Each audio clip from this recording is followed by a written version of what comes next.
Every time we eat, our food begins a remarkable journey through a long tube called the alimentary canal.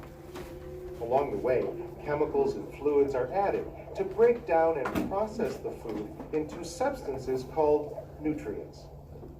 These nutrients pass into the bloodstream, where they are delivered to every cell in our body to provide the energy we need to move and grow. The process of changing food into usable substances is accomplished by various organs that work together to form the digestive system.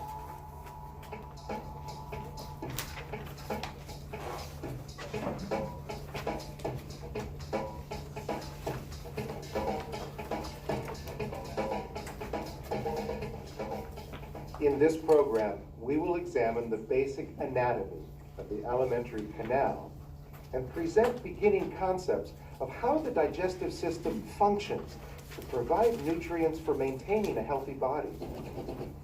The purpose of digestion is to convert food into a form that can be used by the body.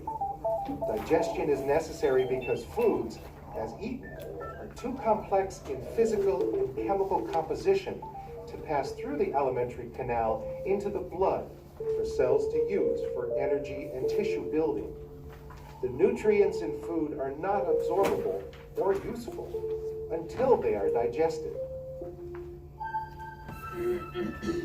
Food is made up of three main types of nutrients: carbohydrates, proteins, and fats. Food also contains large amounts of water, vitamins, and minerals, also referred to as electrolytes. All these nutrients are essential to maintain a healthy body and life. For energy alone, the average human body needs about 2,000 to 2,500 calories of energy-creating nutrients every day, mainly from glucose, a simple sugar processed from carbohydrates. This is about the amount of energy that is stored in 300 flashlight batteries, or the energy needed to push 2 sports cars up to 200 miles per hour. The digestive system is made up of organs that work together to prepare food for absorption and for use by the millions of cells that make up our body. In addition, other body systems contribute important functions to complete the process. These include the circulatory system that takes nutrients to all the cells of the body, the endocrine system, a group of complex glands and organs that add chemicals and digestive juices needed for digestion, and the urinary system, which assists in the removal of waste products. The anatomy of the digestive tract is composed of a complex set of organs that interact together to process food into absorbable forms to provide energy, growth, and repair of body tissues.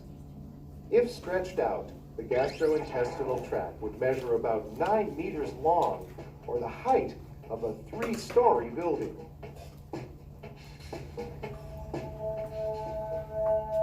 Working with the gastrointestinal tract are 3 organs that assist digestion: the gallbladder, pancreas, and liver.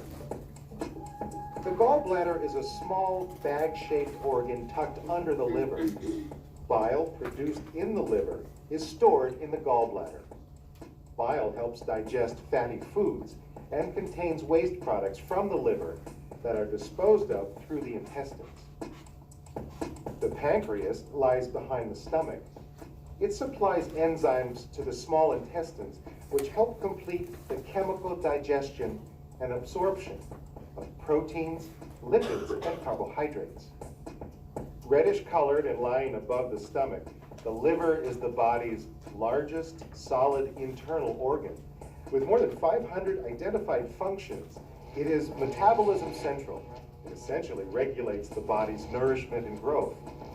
It stores iron, vitamins, and minerals for use as needed, helps regulate the flow of glucose to the cells, cleanses the blood, detoxifies poisons and alcohol, and produces lymph fluid.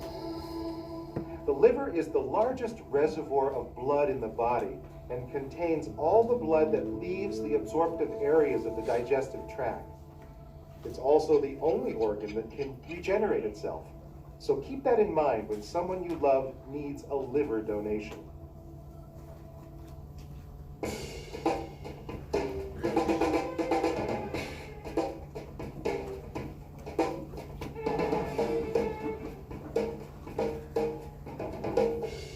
The digestive process begins in the mouth before you even take a bite of food. Initially, digestion is triggered by the sight, smell, or thought of food when we are hungry. Smelling food, for example, stimulates the nervous system, which signals the mouth to secrete water and enzymes, and the stomach to release digestive juices. 30 to 50% of all gastric secretions occur during this phase. So by the time you actually take a bite of food, the digestive system is primed and ready to go to work, chomping at the bit, so to speak. The journey through the alimentary canal begins with ingestion, which happens when we take a bite of food. The action starts in the oral cavity, also known as the buccal cavity, but usually just called the mouth. There, chewing, also called mastication, and movement of the tongue begins the mechanical processing of food. Fluids and chemicals are added along the way and continues in both the stomach and the small intestine. The tongue assists in manipulation of the food to help with mastication. In addition, the surface of the tongue contains taste buds that respond to sweet, salt, sour, and bitter tastes. These tastes combine with our sense of smell to assist in the sensory analysis of our food. Why does the smell of food when we are hungry make our mouth water? Because our sense of smell, combined with the taste buds on our tongue, trigger our nervous system to begin producing saliva in anticipation. Saliva is a mix of water and several other chemicals that begin the digestive processing of food and is released from salivary glands in the mouth to help break up the food and to aid in swallowing it by wetting and lubricating it. An enzyme called ptyalin is also secreted in the mouth, which begins the process of digesting starchy foods like potatoes and bread. Salivary glands are positioned in numerous places around the mouth. The quantity of saliva produced by these glands varies, but combined, they produce up to 1.5 liters of saliva per day.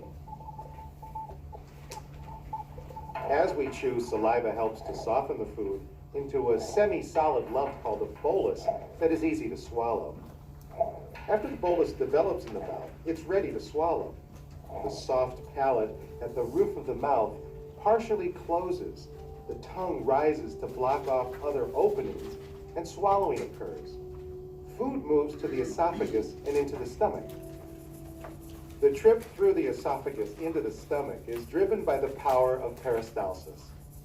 Peristalsis is wave-like contractions that normally move along the esophagus from the throat to the stomach. However, when something is wrong, like when you are sick, the direction of peristalsis can change and change quickly with unpleasant results. Throughout most parts of the digestive tract, food and waste products are moved along by peristalsis, not gravity. Because of peristalsis, you can stand on your head and still swallow food. This comes in handy for astronauts in space where there is no gravity. They can dine by the light of the earth and still eat normally because of peristalsis.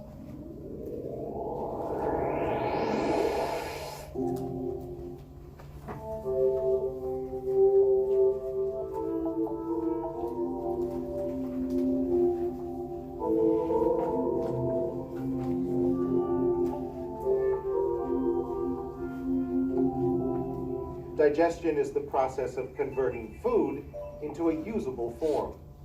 The stomach plays a major role in this process, and it controls how much digested food will be passed into the small intestine, where it is further broken down for use. When food enters the stomach from the esophagus, it presses against the stomach walls, stimulating glands in the walls to secrete more gastric juices. These juices include the digestive enzymes pepsin, renin, and hydrochloric acid, which begin the process of digesting proteins. Peristaltic action in the stomach walls churns the food to form a soupy mixture called chyme. Chyme is composed of liquefied particles of food. Because of all the digestive juices and acids, a healthy stomach has a very high acidity level, very high. In fact, a single drop of stomach acid can burn through a piece of wood. The stomach walls are lined with mucus to protect the stomach from its own secretions. The stomach walls have many folds called rugae that allow the stomach to stretch and expand. Normally, the stomach holds about 1 liter of food and drink. But if you've ever eaten a lot and felt like your clothes got tighter, you were right, because the stomach can expand to 4 times its normal size, about 4 liters. This is like eating a whole box of cookies, then drinking an entire gallon of milk. Your stomach can handle it, but it's not a healthy thing to do.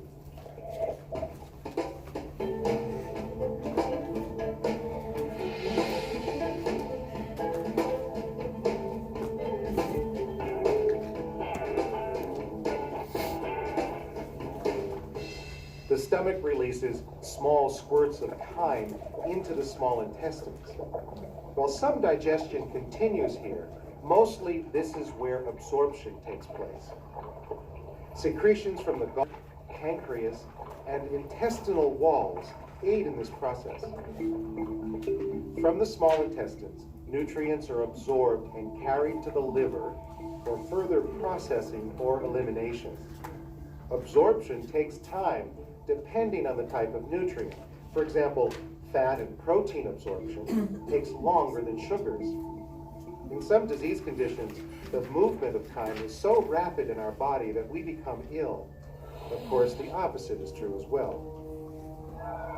Though only 2.5 centimeters in diameter, the small intestine is long, about 7 meters long, in fact, the height of a 2-story building.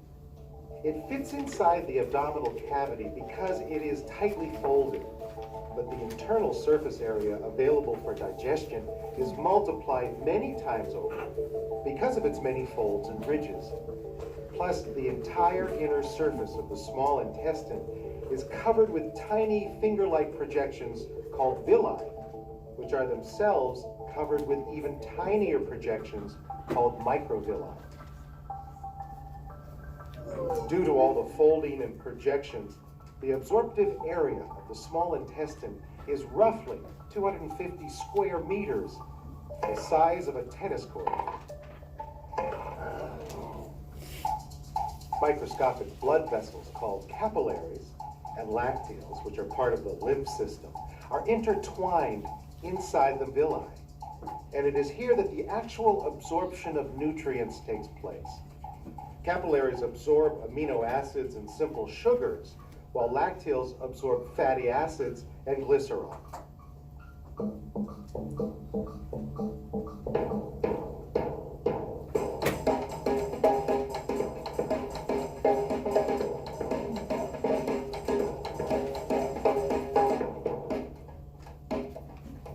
Most digestion and absorption takes place in the small intestines. What is left of the chyme passes into the large intestine, which is also called the colon. It is here that any remaining nutrients, vitamins, minerals, and water are absorbed. An organ, called the appendix, is located at the first part of the large intestine. Though the appendix has no known function, it is often the site of an infection that requires it to be removed. Microscopic bacteria like bacteroids, Lactobacillus acidophilus, Escherichia coli, and Klebsiella are normal inhabitants of the large intestine and help complete the digestion process. The chyme, which is mostly solid waste at this point, travels through the large intestine and into the rectum, where it is stored as semi-solid waste called feces until excreted via the anus.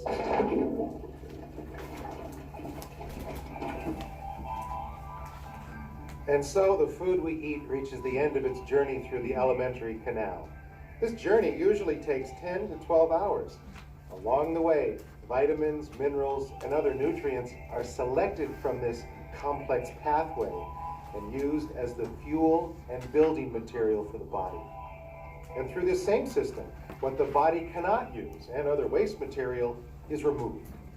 Intake and elimination are both provided by the digestive system.